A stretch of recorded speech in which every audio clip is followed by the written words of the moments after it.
दिवसा कहाण्या कशा पाहता सूर्य अंधारा राती मोहच मिळाला पहा गजेंद्र बघा निघाला घाती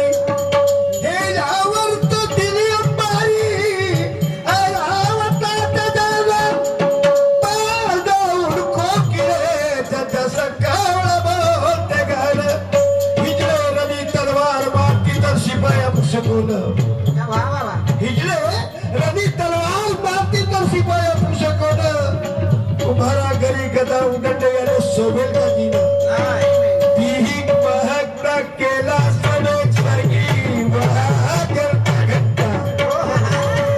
भीक महत्ता केला समेत स्वर्गी वादेल का घट्टा या चोर घरी कोर्ट कचेऱ्या हा लुप्त पडेल का तंटा नाही कधीच नाही आपल्याच मनाले मोठे